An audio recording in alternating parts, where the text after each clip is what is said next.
ఇది వెళుతూనే ఉంటుంది నిరంతరం కొన్నాళ్ళు, ఇంతకన్నా పెద్ద ఇష్యూ వచ్చే వరకు కదా. అలాగే ఒకవేళ ఆ లూలు మాల్లో నిధి అగర్వాల్ పాపం ఆ పిల్ల బట్టలు ఏదన్నా ఒకటి జారితే ఆ అమ్మాయి జీవితకాలం ఆ వీడియోలు ఉంటాయి కదండి. తీమన్నా తీస్తారండి ఎవరన్నా?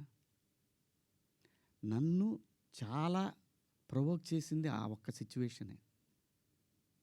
నేను మా సమంత గారిది నేను చూడలేదు, అయ్యింది అని అన్నారు.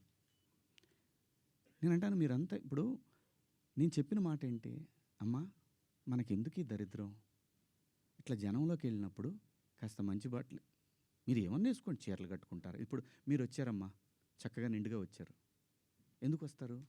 మనకంటూ మనం ఒక చోటుకి వెళ్ళినప్పుడు మనకే ప్రమాదం లేకుండా మనల్ని ఎవడో విమర్శించకుండా బయటపడాలి అనేది ఉద్దేశం. అది నా ఇంటెన్షన్. శిక్ష వేసేవాడు కూడా ఫస్ట్ ఇంటెన్షన్ చూస్తాడు. ఇది ఏ ఇంటెన్షన్తో మాట్లాడాడు? జడ్జి అయినా, ఈవెన్ కేసు తీసుకునే ఎస్ఐ అయినా ఉమెన్ కమిషన్ దాకా పోవాలన్నా ఇది ఈ 2 పదాలు. నాకంటే పెద్ద పదాలు ఎవరు వాడలేదా ఈ పరిశ్రమలో?